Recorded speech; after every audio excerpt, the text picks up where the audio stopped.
So here we are with another movie based on a video game. Let's see how this turns out.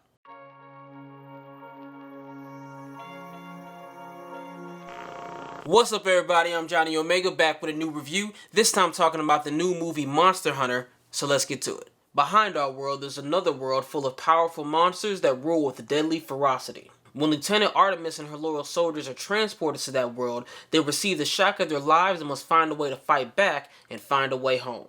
So let me first start off by saying, if you're new to the channel, thanks for stopping by, and if you've been here before, thanks for coming back. In my reviews, I like to talk about what I liked, what I didn't like, and then my overall thoughts. So this movie stars Milla Jovovich and is directed by Paul W.S. Anderson, and now that the Resident Evil movies are over, these two need to find something to do together, so here we are. Now, I've never played any of the Monster Hunter games, so I was able to walk into this movie with an open mind and no preconceived notions. Now, overall, I'm not sure how accurate this movie is to the game, but I definitely would say that the first half of this movie is by far the better half of this movie. I really liked everything set up with the military team as they're transported to this new world, as they come across these monsters and just seem to be impervious to their weapons. You kind of get an Aliens type vibe with this situation, and I actually thought that these soldiers trying to find their way home was the premise of this movie. And like I said, I've never played the video game before, and I had only seen the trailer once prior to watching this movie, and it wasn't until after the movie that it dawned on me that most of the military people were at the beginning of the trailer. And as the movie progresses, it's around the 30 or 45 minute mark where you realize that, yeah,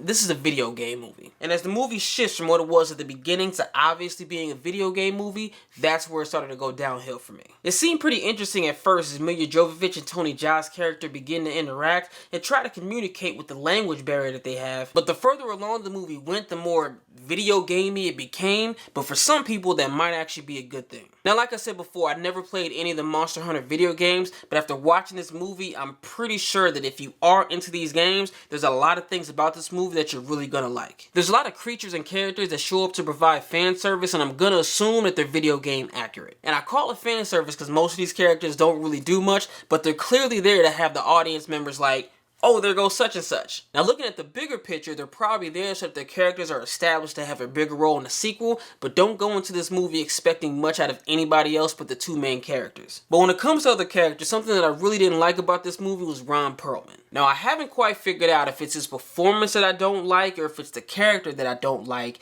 but from what you do get from him, it just seems out of place and over the top. I also don't like the third act of this movie as a whole because it was pretty much a mess. The first act was really up-tempo as the military team comes into contact with these monsters for the first time. The second act slowed down tremendously to establish what was going on. But the third act sped up in a way that was just cluttered. There was about 2 or 3 times where I honestly felt like the movie was about to end, but then something happens and you just know that there's about to be 5 or 10 extra minutes for this scenario to play out. But with the way that the movie did end, you could clearly see that there was more of an intent to set up a sequel than to actually wrap up what you've been watching for the past hour and a half. Now, I'm not going to give any spoilers away, but if you've seen the movie, you know exactly what I'm talking about. So in conclusion, the acting was okay, the action and the choreography with the fight scenes actually were pretty good. Around the second act is where the tone of this movie changes, and I think with most people there's going to be a distinct preference for which part of the movie you like better. All that being said, I say this movie is cool to watch if there's nothing else on TV. So comment below and let me know what you guys thought of the movie. Thanks for watching. If you like what you're seeing, hit that thumbs up and click that subscribe button to see what's coming next.